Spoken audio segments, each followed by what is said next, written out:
आज आपली चर्चा आहे पूर्ण शहरामध्ये की आपण भारतीय जनता पक्षाकडून नगराध्यक्षपदाची उमेदवारी दाखल करणार आहेत. काय खरं आहे का ते? आहे. पक्षाने जर मला संधी दिली तर नक्कीच भारतीय जनता पार्टीकडून प्राध्यापिका डॉक्टर उज्ज्वला अनिल कांबळे माझ्या धर्मपत्नी यांना निवडणूक लढवण्यासाठी पक्ष संधी देईल अशी मला अपेक्षा आहे.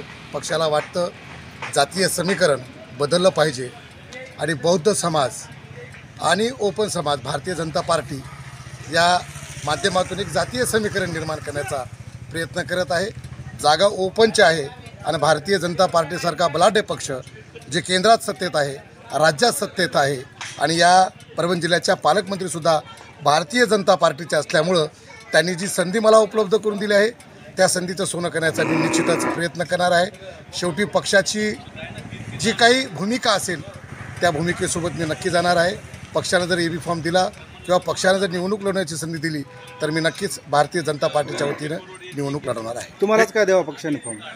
पक्षाने यासाठी द्यावं की पुणे येथील एकंदरीत जातकीय गणिते जर समजून घेतले तर बौद्ध समाजाचे 14,500 मतदान आहेत, मुस्लिम समाजाचे 9,000 मतदान आहेत आणि जवळपास 11,000 हिंदू समाजाचे मतदान आहेत. हिंदूमध्ये असलेले उमेदवार जे शिवसेनेचे आहेत, जे गुट्टे मित्रमंडळाचे आहेत आणि इतर पक्षाचे असे 3 उमेदवार झालेले आहेत. त्यामुळे हिंदूमध्ये होणारे डिवायडेशन खूप मोठं आहे. त्याचप्रमाणे मुस्लिम समाजाचेही जवळपास 3 उमेदवार या ठिकाणी झालेले आहेत.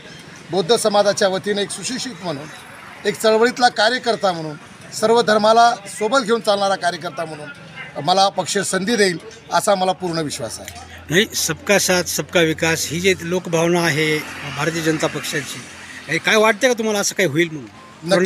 नक्कीच मला असं वाटतं की जेव्हा भारतीय जनता पार्टी ओपनमधून बौद्ध तरुणाला जर जेव्हा ती संधी देत आहेत याचा अर्थ सबका साथ सबका विकास हा आपण होत आहे, हे परिवर्तन होत आहे, नक्कीच आपल्याला पाहावयास मिळत आहे. काऊन या पूर्ण येथील एक जातीय समीकरणाच्या माध्यमातून आणि भारतीय जनता पार्टीबद्दल ज्या लोकांचा संभ्रम आहे की जातीवादी पार्टी आहे, बाबासाहेब आंबेडकरांच्या विचाराच्या विरोधातली पार्टी, अशी जी काही लोकांच्या मनात शंका कुशंका निर्माण झाली ती शंका कुशंका दूर व्हावी आणि एक विकासाचं नेतृत्व, एक विकसनशील नेतृत्व पूर्णेमध्ये असलेले सिंडिकेट फोडून एक नवीन तरुणाला संधी देण्याचं काम भारतीय जनता पार्टी करत आहे असं मला वाटतं. काय लोकांना, काय पूर्णेतील लोकांना आव्हान करेन? पूर्णेतील लोकांना मी एवढंच आव्हान करेन की जर भारतीय जनता पार्टीसारखा पक्ष मला जर ही संधी देत असेल तर सर्वप्रथम मी माझ्या भागातील माझ्या बौद्ध मतदारांना विनंती करतो की आपण पक्षाचा विचार न करता, जातीपातीचा विचार न करता बौद्ध समाजाला ओपनमधून उमेदवारी देत आहे. त्यामुळे आपण सक्षमपणे पूर्ण ताकदीने माझ्या पाठीशी उभं राहावं. कारण की भारतीय जनता पार्टीची एक विशेष वोट बँक आहे.